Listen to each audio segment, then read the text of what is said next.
April 4th, 2009, a storm is brewing in New York City. 41 years ago today, Martin Luther King Jr., the man with the dream, died.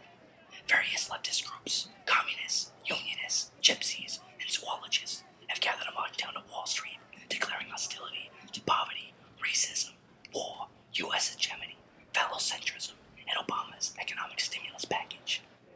Police officers are nearby, ready to suppress any revolutionary activities, should they become too revolutionary.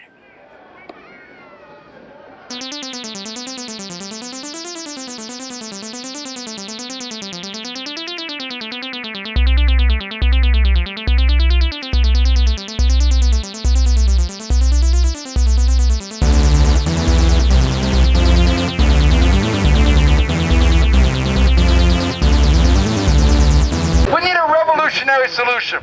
No patching up this rotten system. A revolutionary solution. To take power out of the hands of the war makers. To take power out of the hands of the capitalists. There's no solution to the capitalist economic crisis under capitalism. Only socialist revolution can stop economic crises, can guarantee jobs for all, can end layoffs and other attacks on the working class and oppressed. Odds were against them, but the workers marched on, always cautious of practical action, not grounded in theory.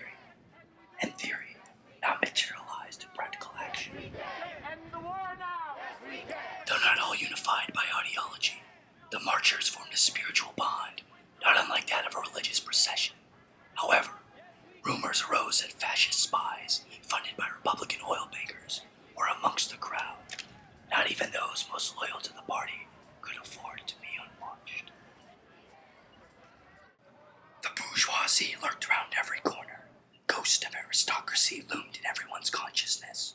Children were brainwashed by corporate machines. The workers were even stopped by a traffic jam, most likely a police conspiracy. Lady Liberty may still be blind, but we are now more able to assess the past and ask, was Plato a fascist? After all, only the intellectual elite outside of the cave could rule in his republic. And who controlled those puppet shows anyway? Meanwhile, a new constitution was written and being passed on by the workers, but torrential winds proved vicious. Still, they carried on. The weight of the world was in their hands.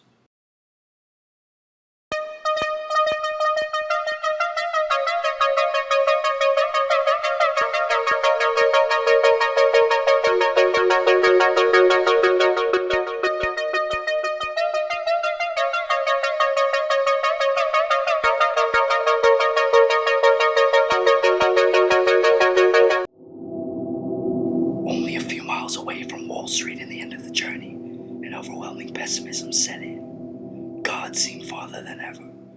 Even the animals began to feel weary. The road seemed to never end. Many too fatigued to continue gave up, deciding the cause was a waste. But the battle continued. Explosives planted by subversives had to be defused.